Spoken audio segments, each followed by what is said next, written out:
কেমন হয়েছে মুখে দিয়ে দেয় না আজকে অন্যরকম টেস্ট যে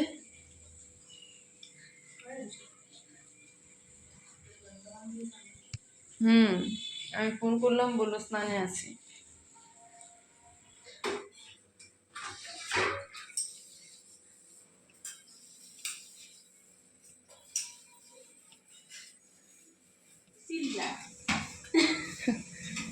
কেমন হয়েছে গো নতুন তো আজকে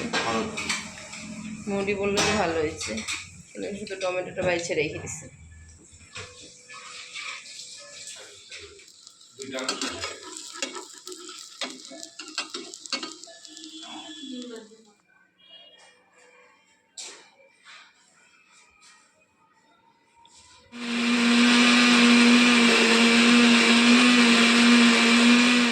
চিকেন তো এখানে আমি ভালো করে চিকেনটাকে ধুয়ে রেখেছি দেখো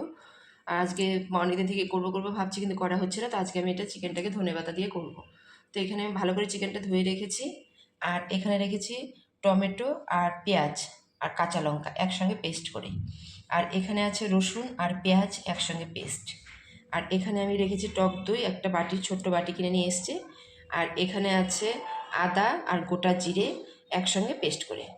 আর এখানে আছে ধনে পাতাটা যেটা আজকে আমাদের মেন রান্নাতে লাগবে এটা হচ্ছে ধনে চিকেন এটা ধনে পাতাটা আমি এখানে বেটে রেখেছি আর এটা আমি আজকে ফোড়নে দিব শুকনো লঙ্কা তেজপাতা আর গোটা জিরে তো চলো আজকে ধনে চিকেনটা রান্না করা যাক তো এখানে প্রথমে আমি ফোড়নে শুকনো লঙ্কাটা দিয়ে দিব আর শুকনো লঙ্কাটা একটু ভাজা হবে লাল লাল করে তারপর আমি তেজপাতা আর গোটা জিরেটা দিয়ে দিব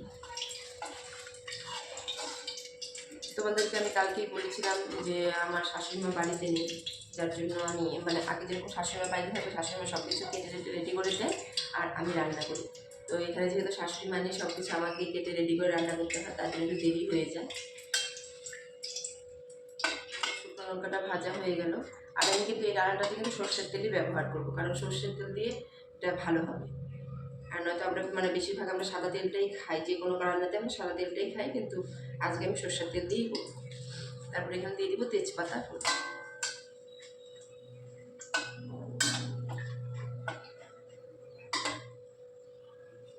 তেজপাতা ফোড়ন দিয়ে এখানে আমি দিয়ে দিব এখন গোটা জিরেটা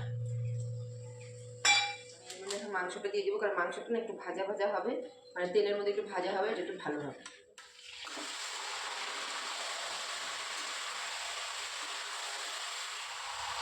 আমি কি মাংসটা আগে মানে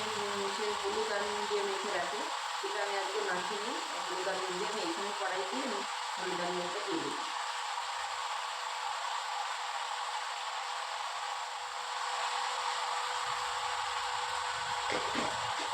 আর এখানে কিন্তু যেহেতু ধনে পাতা দিয়ে করবো সেই জন্য আমি এখানে বেশি হলুদ দিব না কারণ হলুদ দিলেও সেটা বোঝা যাবে না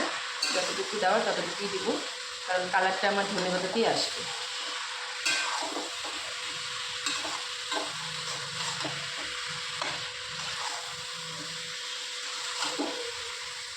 এখানে একটু ভাজা ভাজা হয়ে গেছে আর এখন আমি যেটা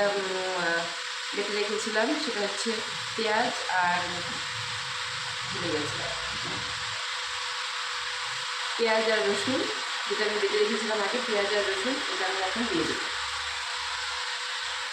তো এই পেঁয়াজ আর রসুন বাটাটা দিয়ে একটু ভালো করে কষাবো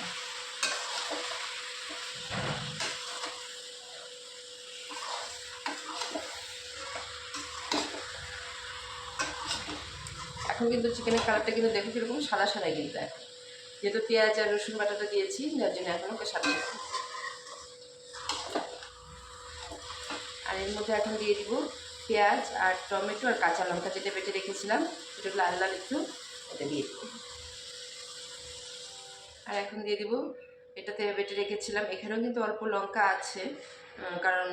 ঝালটা এটাতে একটু ঝাল ঝাল হলেই ভালো লাগবে তো এখানে আদা আর জিরে মেন হচ্ছে আদা আর জিরে একসঙ্গে পেস্ট করা আছে তার সঙ্গে কয়েকটা লঙ্কাও পেস্ট করা আছে এখন এটা দিয়ে দেব এটা প্রায় 40 থেকে 45 মিনিটের মতো আমি এটাকে কষাবো টক দইটা যে রেখেছিলাম সেই টক দইটা আমি এখানে অর্ধেকটা ব্যবহার করব অর্ধেকটা টক দই আমি এখানে দিয়ে দিব অনেকে এটা মিক্সিতে পেস্ট করে নেয় কিন্তু আমি পেস্ট করিনি আমি ডাইরেক্টই দিয়ে দিচ্ছি এখানে আমার মাংসটা হোক আর এখানে কয়েকটা বাসন আছে বাসনগুলো একটু মেজে নিই কারণ মাসি চলে গেছে সকালবেলা এসেছিলো আজকে অনেকটাই সকাল সকাল এসেছে, তো সকালে কাজ হয়ে গেছে, চলে গেছে। আর তারপর আমার কয়েকটা বাসন পড়েছে, এই বাসনগুলোকে আমি এখন মেজে নিই।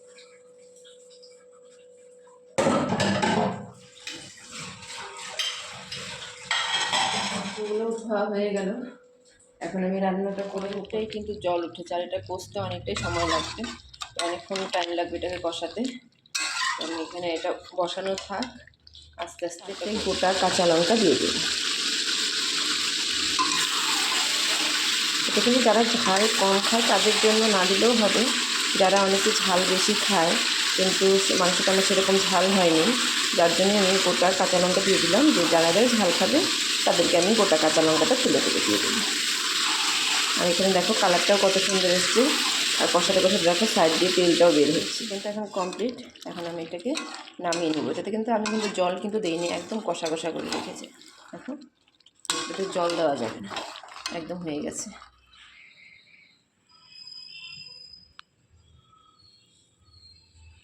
আর এখানে আমার চিকেন রান্নাটা হয়ে গেছে, আর আজকে কিছু করিনি। কাকিমা এসে দিয়ে গেল ছোট মাছ দিয়ে, আলু দিয়ে আর পেঁয়াজকলি দিয়ে চচ্চড়ি। তো এই চচ্চড়িটা আছে আর চিকেনটা আছে, ডাল আছে। আজকে আর আমি কিছু রান্না করিনি।